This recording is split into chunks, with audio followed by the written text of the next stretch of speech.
So my name is Vaughan and I'm founding principal at CRUCIBLE LUSAKA.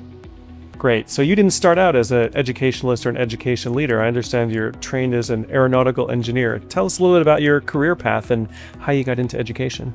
Sure. So I started my studies at university in London studying aeronautical engineering. I realized during my time there that I wasn't destined to be an engineer. Much as I love maths and physics, it wasn't my passion to go into engineering. And so when I left university, I started picking up my other passion, which was outdoor education.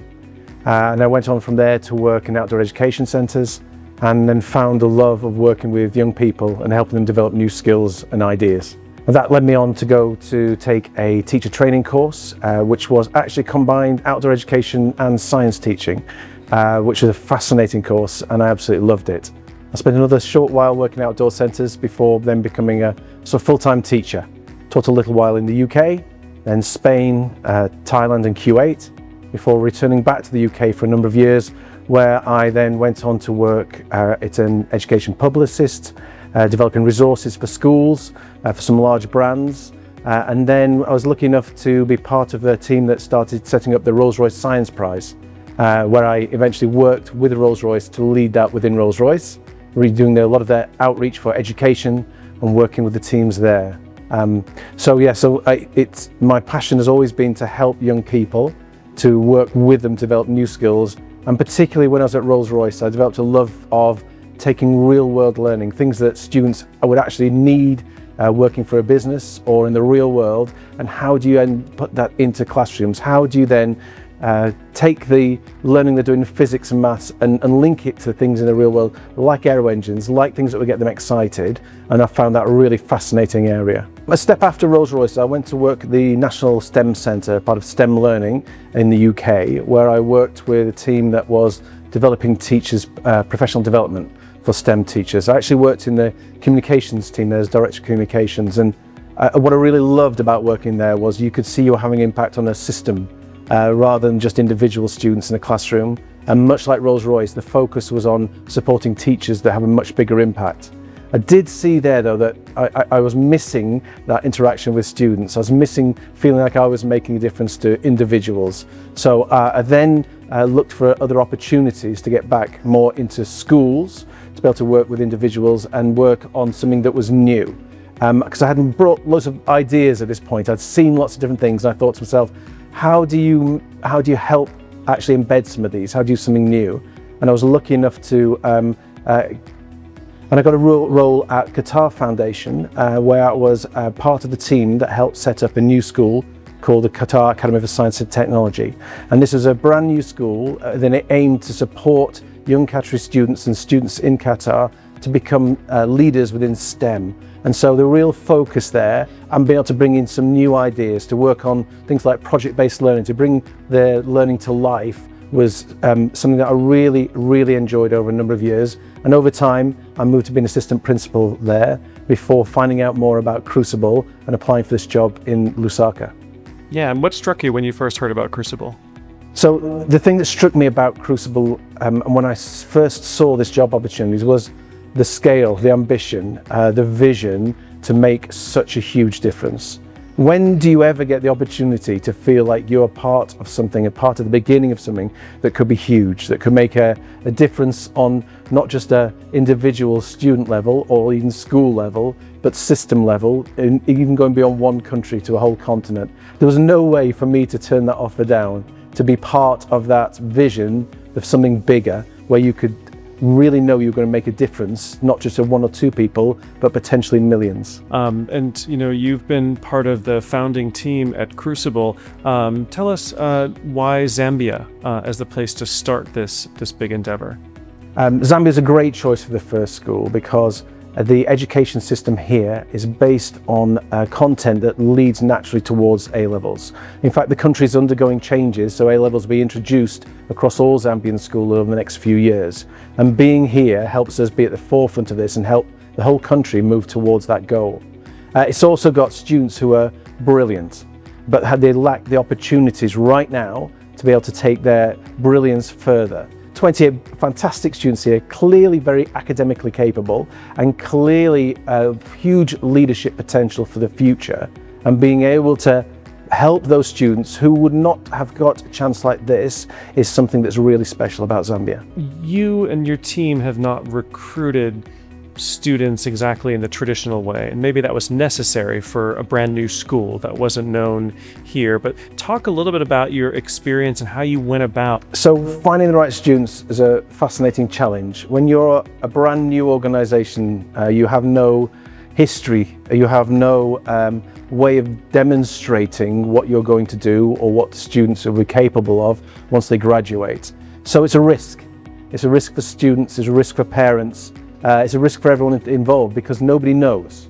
So the approach we did with my colleague Tuma is that we actually went around the whole country to every province to visit the very best schools in Zambia, to speak to students who will be graduating this year, to talk to them about the opportunity there was to be a CRUCIBLE student. The opportunity that these students would get to do something special, to do something different, and to build on the great education they've had to date. Over the course of almost 9 months, we visited every single province. We spoke to over 4,000 students, and we received just over 400 applications. Each one of those was checked for academic ability, and we asked every single student who got through our first round to then give us a video of a challenge that they saw in their local community and what they do to actually remedy that challenge. What solutions could they come up with to help their community? And we had some fascinating answers.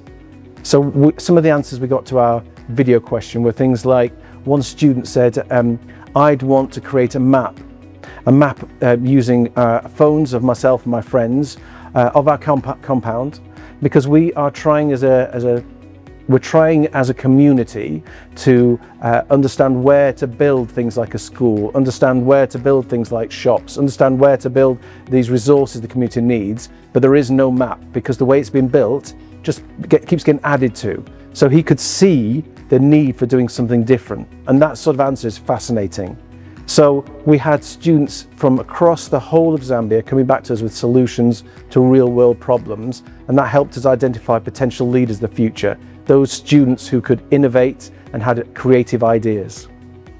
We then invited the very best students to face-to-face interviews here at CRUCIBLE LUSAKA. The students came from everywhere, some traveling up to 2 days to get to us, and each student then had the opportunity to demonstrate their skills. We placed all the students together in teams to solve a mini escape room. They had 40 minutes to solve a series of problems they'd never seen before a timer ran out. And this proved to be really interesting because our students, it was their favourite activity of the day. They'd never done anything like this. But it helped us identify potential leaders, it helped us identify problem solvers, and it helped us identify those students that could do critical thinking quickly and come up with ideas. We then invited all our students to take part in group discussions where they were able to then go into conversations with each other about things that mattered to them. And then we could see students who were able to debate, to be able to have critical ideas, to able to talk together, to reason through problems. Finally, each day we did an individual interview with each student. And so through this series of different assessments, we were able to identify students we knew would be academically brilliant, we knew were potential leaders, and we knew were creative and innovative. What do you think sets CRUCIBLE LUSAKA apart from other schools here, other schools you worked in? So the thing I believe sets CRUCIBLE LUSAKA and will set CRUCIBLE schools apart is our approach to making sure students develop the skills they will need for an uncertain future. We don't know what jobs are going to exist in the future. We don't know what students will need to know, but what we do know is students need to be flexible. To make a difference, they need to be leaders. And we're developing that through a range of different things, including project-based learning, where students will work with local organizations, businesses, and individuals to find solutions to real problems. So we're inviting people to come to us with their challenges, and for our students to practice being leaders, to practice working in teams, and to practice making a real difference from day one at the school. This makes it a really unusual school, a really unusual approach, but one where we know our students will know at the end of their time here that they are pioneers, they are leaders, they are people that will make a difference in the future.